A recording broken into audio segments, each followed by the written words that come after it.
Hello friends, good morning and I welcome you in my channel HS Preparation with Pravdeep. Friends, थोड़ा सा मेरा गला ख़राब है but still I need to go with this lecture. आज जो मैं आपके लिए टॉपिक लेके आया हूँ वो है औसत. ठीक है, औसत को इंग्लिश में बोलते हैं फ्रेंड्स एवरेज. और ये जो एवरेज वाला टॉपिक है ये आपके जितने भी जो कॉम्पिटिटिव एग्ज़ाम्स हैं, कोई भी कॉम्पिटिटिव एग्ज़ाम्स में ये जो एवरेज वाला टॉपिक है ये पक्का आता है मैथ से. ठीक है, इसको क्वांट भी बोलते हैं आप, मैथ भी बोल सकते हैं मैथ से या क्वांट से, जो भी है आपका. चाहे बैंकिंग में क्वांट का टेस्ट बोलते हैं, क्वांटिटेटिव एप्टीट्यूड जिसको बोलते हैं, या मैथ का, या जो दूसरे जो हायर एग्ज़ाम्स होते हैं उसमें जो सब में ये टॉपिक आता है औसत. हिंदी में औसत बोलते हैं और इंग्लिश में इसको एवरेज बोलते हैं. और बहुत इंपॉर्टेंट है फ्रेंड्स. और स्पेशली जो अभी जो हिमाचल प्रदेश में पटवारी की जो परीक्षा हो रही है इसमें से भी जो है इसमें बहुत से क्वेश्चन, 3 या 4 क्वेश्चन जो एवरेज से आते हैं, औसत से आते हैं. ओके, तो फ्रेंड्स मैं आपको स्टार्ट करूंगा. पहले मैं ये बताना चाहता हूँ आपको कि पहले आपको ये पता होना चाहिए कि औसत का मतलब क्या होता है, या मतलब एवरेज का मतलब होता क्या है. एवरेज क्या होता है, अगर आप देखें तो इंग्लिश में इसका डेफिनेशन है एन एवरेज और more accurately an arithmetic mean. Average को क्या बोलते हैं आप, एवरेज को आप क्या बोल सकते हैं, arithmetic mean. Okay, arithmetic mean भी बोलते हैं. इन क्रू टर्म मतलब इसको कच्चे भाषा में हम जो है अर्थमेटिक मीन भी बोलते हैं. और ये जो है अगर इसको बोला जाए तो अगर सीधी सी इसका डेफिनेशन बोला जाए, सम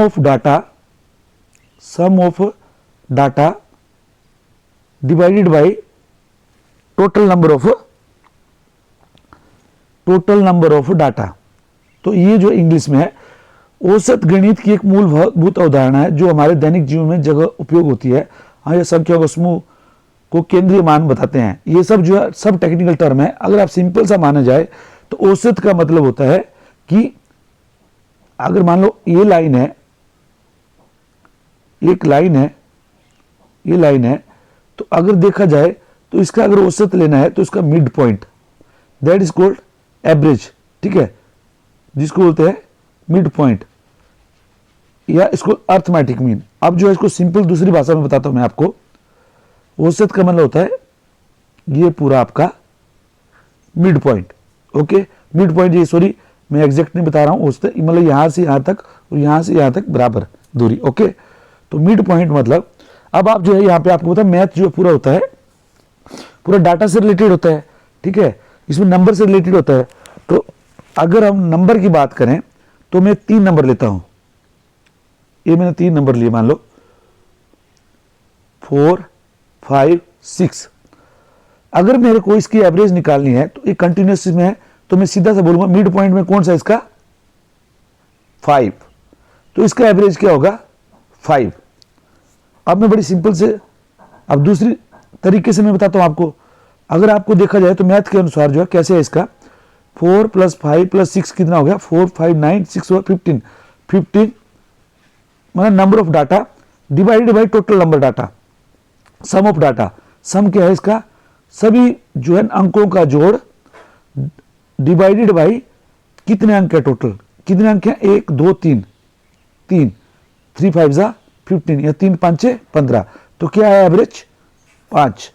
ये जो मैंने आपको सिंपल सा बताया 4, 5, 6, ये जो अगर कंटिन्यूस टर्म में है और इनके बीच में बराबर गैप है, जैसे मान लो एक और एग्जांपल लेता हूं मैं, तो आपका जो मिड पॉइंट होगा वही आपका एवरेज होगा. ये देखिए, ये लिया 6, फिर मैंने लिया 10, इधर लिया 14.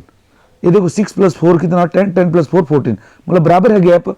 तो अगर जो इनमें एवरेज देखा जाएगा तो एवरेज बीच में क्या है, this is 10. Okay, got it.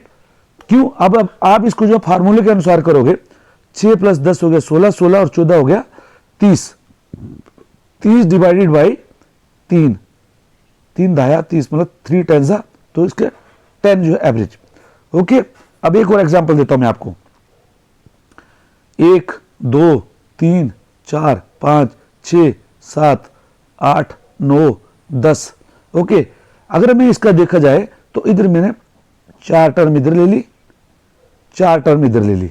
Okay, अब जो है ए मिड नहीं हुआ, अब जो है इसका 1 टर्म इधर ले ली, 1 टर्म इधर ले ली, तो इसका अब क्या मिड क्या बचा हुआ है 6। तो 1 से लेकर 10 तक की जो टर्म्स हैं इसका जो है अगर आप देखोगे, सॉरी मैं गलत भी हो सकता हूं, एक बार फिर से लिखता हूं, 1 2 3 4 5 6 7 8 9 10, 10 में से आप देखोगे तो 5 टर्म इधर ले लिया आपने और 5 टर्म इधर ले ली।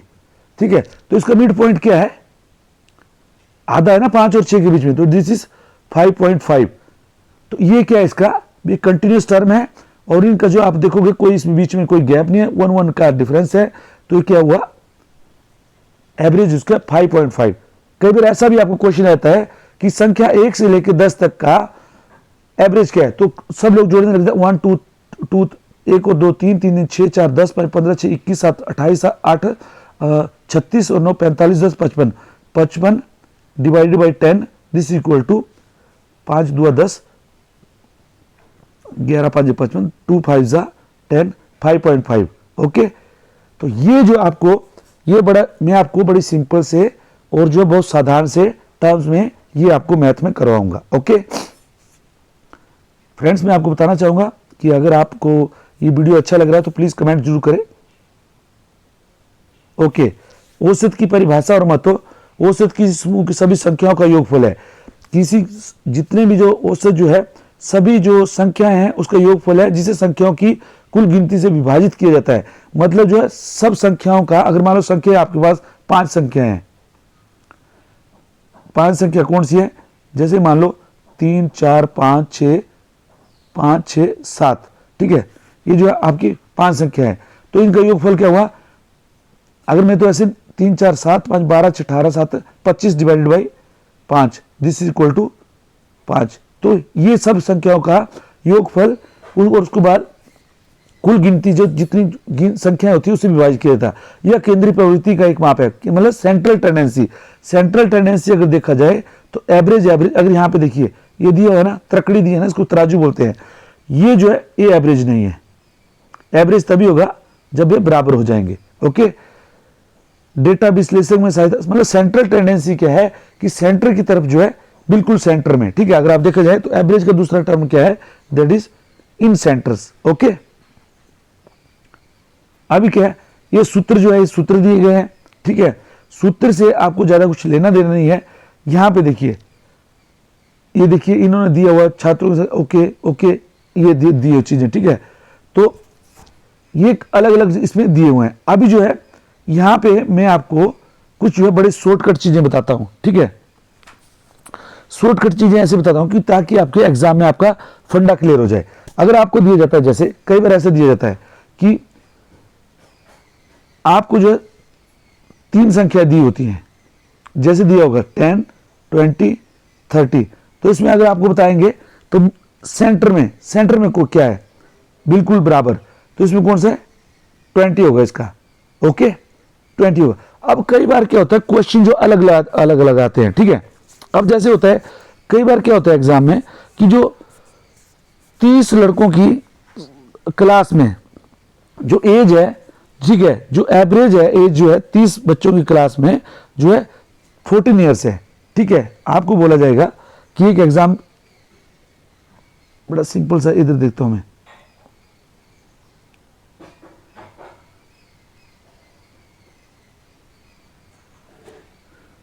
देखो जैसे यहां पे दिया हुआ है 5 संख्याओं का औसत 50 है। यदि 4 संख्याएं 40 45 55 और 60 है तो पांचवी संख्या क्या होगी, यहां पे देखिए, जैसे यहां पे देखो 5 संख्याओं का औसत कितना है 50 है। मतलब अगर आप देखा जाए तो पहली दी है 40, इधर दी है 45, फिर दी है 55 और तीसरी दी है 60। अगर आप यहां पे देखा जाए तो यहां पे देखा जाए तो यहां पे देखिए 40 और 5 45 हो गया, 45 और 5 ये 55 है। यहां पे सीधा बताया इन्होंने कि संख्या का औसत कितना है 50। अब यहां पे देखिए आप, यहां पे देखिए आप, ठीक है ना, तो यहां से पता लग रहा है। तो ये इतना सब करने की जरूरत नहीं है आपकी। अगर दूसरा अगर आपको देखोगे, अगर मान लो लापता है कोई संख्या, जैसे मान लो यहां पे दिया आपको कि 5 संख्याओं का योग जो है 50 है, सॉरी 5 संख्याओं का औसत 50 है। यदि 4 संख्या की है 40, 45, 55 और 60, ये 4 दिए हैं और इनका जो एवरेज है ये कितना दिया है 50। तो आप यहां से पता लग क्या करते हैं, 5 संख्या है तो आप देखोगे 40 plus 45 plus 55 plus 60 okay, plus x ले लो उसको, ठीक है, प्लस x ले लो। तो यहां पे कितना हो गया आप देखोगे इसको, तो 4 संख्याओं का इनका जो डिवीजन है देखो यहां पे दिया। अगर आप देखोगे तो 5 संख्या है, एवरेज है 50, तो 50 इंटू 5 कितना हो गया 250। क्यों ये मैंने 5 क्यों लाया यहां पे, क्योंकि 5 संख्या है उनका एवरेज 50 है, तो टोटल जो 5 संख्या है उनका एवरेज कितना हो गया 50 है। अब आपको पता होगा कि जो सूत्र क्या बोलता है, फार्मूला बोलता है 40 प्लस 45 प्लस 5वीं संख्या मैंने x ले ली plus 55 plus 60, this is equal to 250, ठीक है। तो इन पांचों का योग कितना है, इसको मिला के 250। अब जो है आपको पता करना है, तो यहां से आपने पता करना है। अब इनको सबको जोड़ दो आप, 60 और 40 हो गया 100 और 45 और 55 हो गया 100, तो हो गया 200, ठीक है। तो 200 plus x equal to 250, x equal to 250 minus 200, this equal to 50। ये जो फॉर्मूला बहुत लंबा हो जाता है, तो मैं आपको दूसरा जो मेरा सिंपल सा फॉर्मूला है आप यहां पे देखोगे 40, 45, 55, 60। मैंने आपको बताया था कि सेंट्रल टेंडेंसी सेंटर में होगा, तो सेंटर दिया इनका 50, तो यहां से ऐसे पता लग रहा है, ठीक है। तो यहां पे तो 5वीं संख्या क्या होगी 50 ही होगी, ठीक है, ये आ गया 50। हाँ, कोई दूसरा फॉर्मूला आपको, दूसरा जो समस्या आ जाती है आपको, नया औसत, न्यू एवरेज क्या है, नया एवरेज क्या, नया औसत मतलब नया एवरेज। कई बार क्या होता है कि जैसे आपको कोई संख्या दी होगी 4, 6, 8, 10 ऐसे, या कुछ ऐसे कोई संख्या दी होगी, तो इसमें बोला जाएगा आपको कि भाई ये जो 8 है इसकी जगह जो है 12 आ गया, तो आपकी जो नई है, नई जो एवरेज क्या बनी या नई औसत क्या बनी। तो यहां पे आप देखोगे अगर 8 यहां से घट गया, ठीक है, तो कितना बढ़ा 12 आया, 12 में 4 जो बढ़ा है, अगर 4 बढ़ा तो आप देखोगे कि सब में आप देखो कितने नंबर थे 1 2 3 4 5, 5 में जो है 4 जो सब में डिवाइड हो जाएगा। यहां एक सिंपल सी बात बताता हूं मैं आपको, 2 4 6 8 10। अब यहां पे बोला जाएगा आपको कि जो एवरेज था इनका, इन सब का आप एवरेज देखोगे, अगर एवरेज देखोगे दिस इज, अगर आप देखोगे दिस इज 6 आएगा एवरेज, ठीक है। अब इसमें कई बार ये बोल जाता है कि 8 जो है रिप्लेस हो गया, 8 किसने रिप्लेस किया 13 ने, तो नया एवरेज क्या होगा, नया एवरेज क्या होगा। अब आप देखोगे 8 तो वहीं को वहीं है, कितना बड़ा नया क्या हो गया 13 आ गया, तो कितना हो गया इसके 8 से कितना 5 एक्स्ट्रा हो गया, तो 5 एक्स्ट्रा होगा तो सब में बंटेगा ना, सब में बराबर जाएगा ना, तो 1 2 3 4 5, तो अगर आप देखोगे तो सब में एक एक जगह डिवाइड हो गया, तो 6 + 1 कितना हो गया एवरेज 7। आई बिलीव आपको समझ में नहीं आया होगा, फिर मैं बताता हूं, ठीक है। अगर आप इसी एवरेज लोगे तो 7 हो जाएगा। इधर मैं एग्जांपल में बता देता हूं, इधर देखो 6 छात्रों का औसत वजन 45 किलोग्राम है, कितने दिए हैं 6 स्टूडेंट दिए हैं, उनका वजन कितना है 45 ग्राम। यदि एक नया छात्र 54 किलोग्राम के साथ शामिल हो जाता है तो नया औसत क्या होगा। आप यहां देखो यह 45 और यह 54, अब जो 6 छात्र हैं, 6 छात्र में आप देखोगे तो नया वजन क्या आ गया 9 kg बढ़ गया ना, 45 और 9 कितना हो गया 54, तो 9 कितने में डिवाइड हो जाएगा 6 में। तो आप ये देखो 45 से जो है 45 प्लस ये जो डिवाइड हो जाएगा, 3 2 = 6, 3 3 = 9, 2 1 = 2, 1.5 3 = 1.5 3 = 1.5 टू 3, तो 1.5 जो बढ़ गया, तो पहले एवरेज कितना था 45 था, तो 45 plus 1.5 this is equal to 46.5। Okay good है,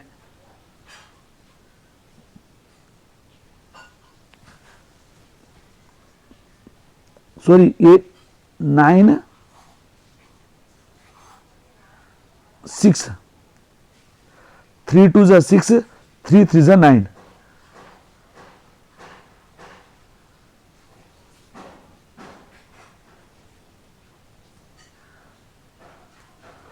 अच्छा छात्र ये जो थोड़ा गलत है, यहाँ 6 होना था, ठीक है, तो दिस इज 46.5। ओके ये यहाँ पे होना चाहिए था। ओके नाउ नेक्स्ट 10 संख्या। ओके औसत में वृद्धि, औसत में वृद्धि होता है कि अगर जो है आपको प्रत्येक में कितना, कोई आपको जैसे मान लो कोई दिया हुआ है 1 1, कोई ए दिया हुआ है, कोई संख्या दी हुई है 3 4 5 6 7, आप देखो इनका औसत कितना है, औसत देखो 5।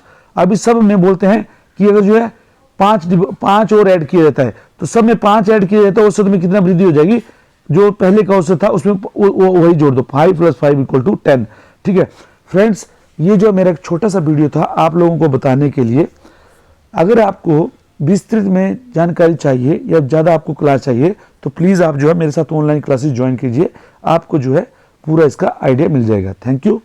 और अगर अच्छा लगा तो चैनल प्लीज़ लाइक शेयर और सब्सक्राइब जरूर कीजिएगा। Thank you.